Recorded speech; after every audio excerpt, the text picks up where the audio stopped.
Hello everyone, welcome to Spark Up Classes. आज हम अपने सीरीज का नेक्स्ट रिएक्शन देखने वाले हैं जो कि है हमारा कैनिजारो रिएक्शन। अगर हम कैनिजारो रिएक्शन की बात करें तो सबसे पहला क्वेश्चन आता है कि ऐसे कौन से कंपाउंड्स हैं या ग्रुप्स हैं जो कैनिजारो रिएक्शन देंगे। तो चलिए आइए देखते हैं। Aldehyde which do not have alpha hydrogen undergo self oxidation and reduction disproportionation reaction on heating with alkali। Means जो हमारा कैनिजारो रिएक्शन है वो सिर्फ एल्डिहाइड ग्रुप ही दे सकते हैं, और ऐसे एल्डिहाइड ग्रुप जिनके पास कोई भी अल्फा हाइड्रोजन ना हो। जब इनका हम रिएक्शन कराते हैं कंसनट्रेट एल्कली मेटल के साथ तो क्या होता है कि इनका खुद का ऑक्सीडेशन भी होता है और रिडक्शन भी होता है। तो अगर कोई एक ऐसा कंपाउंड है जिसका ऑक्सीडेशन भी हो और रिडक्शन भी हो तो उस रिएक्शन को हम बोलते हैं डिसप्रपोर्शनेशन रिएक्शन या फिर रिडॉक्स रिएक्शन। और अगर हम इसके रेजेंट की बात करें कि कौन कौन से रेजेंट्स हैं जिनका यूज़ करते हैं हम कैनिजारो रिएक्शन में हैं, तो हमारा जो पहला रेजेंट है वो है हमारा कंसनट्रेट NaOH और दूसरा है कंसनट्रेट KOH। और अगर हम इसके कंसंट्रेशन की बात करें तो इसका जो कंसंट्रेशन होना चाहिए वो 50% होना चाहिए। मींस ये 50% कंसंट्रेट हमारे NaOH होने चाहिए या फिर 50% कंसंट्रेट KOH होना चाहिए। तो चलिए अब हम कैनिजारो रिएक्शन के थ्रू समझने की कोशिश करते हैं कि आखिर ये वर्क कैसे करता है। अब हमारा जो फर्स्ट रिएक्शन है वो है फॉर्मेल्डिहाइड का रिएक्शन। अब जब हम 2 मोल फॉर्मेल्डिहाइड का रिएक्शन कराते हैं कंसनट्रेट NaOH के साथ तो हमें क्या मिलता है, कार्बोक्सिलिक एसिड का salt means HCOONA plus alcohol means CH3OH। I hope आप सबको पहला एग्जाम्पल समझ में आ गया होगा। अब चलते हैं हम अपने दूसरे एग्जाम्पल की तरफ जो कि हमारा वेंजल्डिहाइड मीन्स C6H5CHO। जब हम इसकी रिएक्शन कराते हैं कंसनट्रेट NaOH के साथ तो हमें क्या मिलता है, sodium benzoate means C6H5COONA plus benzyl alcohol C6H5CH2OH। I hope आप लोग को ये दोनों जो रिएक्शंस हैं हमारे वो क्लियर हो गए होंगे। आगे चलिए हम देखते हैं कैनिजारो का एक और फॉर्म जो कि है हमारा क्रॉस कैनिजारो रिएक्शन। तो अब बेसिकली हम क्रॉस कैनिजारो रिएक्शन में 2 different type of reactant use करते हैं। Means when Cannizzaro reaction is carried out between 2 different reactants then इसको बोलते हैं हम क्रॉस कैनिजारो रिएक्शन। आइए अब हम इसको एग्जाम्पल के थ्रू समझने की कोशिश करते हैं कि क्रॉस कैनिजारो रिएक्शन क्या होता है।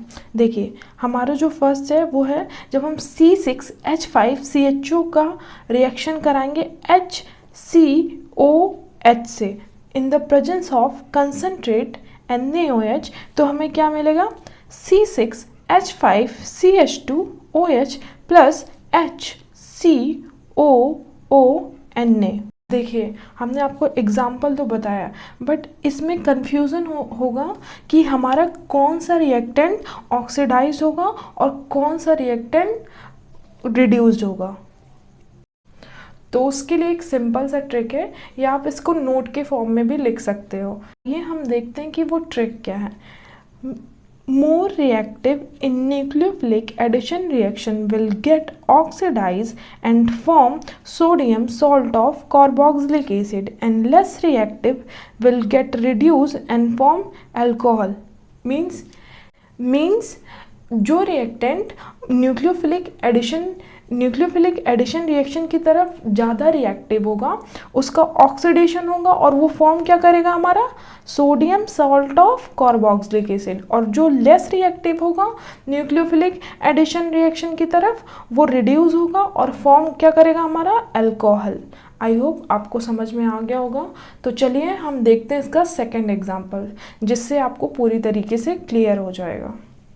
अब हमने यहाँ पे दो डिफरेंट तरीके के एल्डिहाइड लिए हुए हैं, जिसमें हमारा एक में क्या लगा हुआ है, एक में इलेक्ट्रॉन रिलीजिंग ग्रुप लगा है और दूसरे में क्या लगा है, इलेक्ट्रॉन विथड्रॉइंग ग्रुप।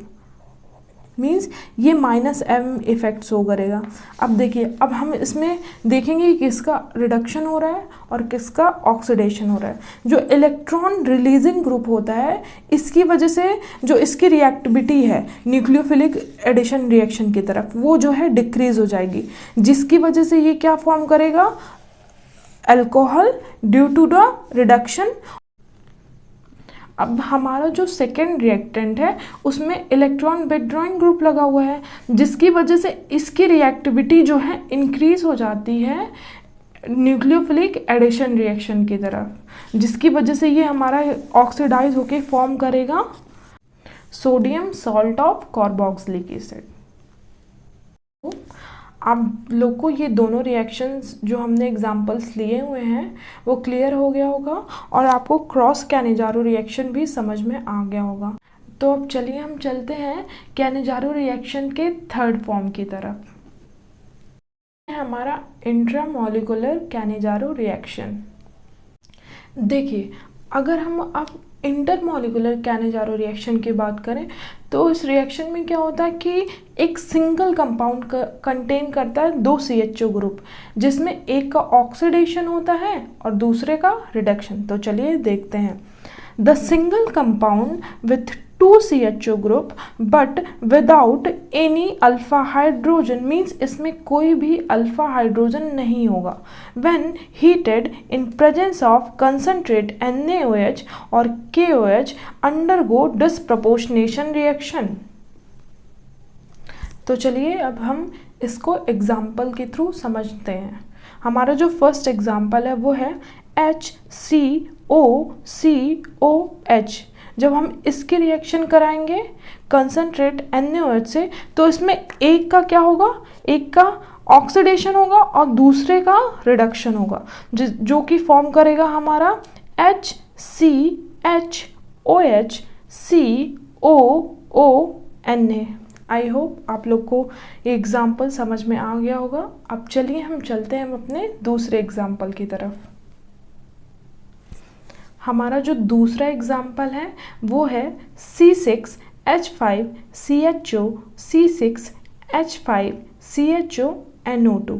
जब हम इसका रिएक्शन कराएंगे कंसंट्रेट NaOH के साथ, तो क्या होगा, एक CHO ग्रुप का ऑक्सीडेशन होगा और दूसरे CHO ग्रुप का रिडक्शन होगा। अब देखिए, अब हमें इसमें कैसे पता चलेगा कि किसका ऑक्सीडेशन हो रहा है और किसका रिडक्शन हो रहा है। तो हमने आपको पहले ही बताया कि जो इलेक्ट्रॉन विथड्रॉइंग ग्रुप है ये क्या करेंगे, electron withdrawing group reactivity nucleophilic addition reaction की तरफ क्या करते हैं, इंक्रीज करते हैं, जिसकी वजह से इनका क्या होगा, ऑक्सीडेशन होगा और ये क्या फॉर्म करेंगे हमारा sodium salt of carboxylic acid, और दूसरे का हमारा हो जाएगा क्या, रिडक्शन, जिसकी वजह से ये फॉर्म करेंगे अल्कोहल।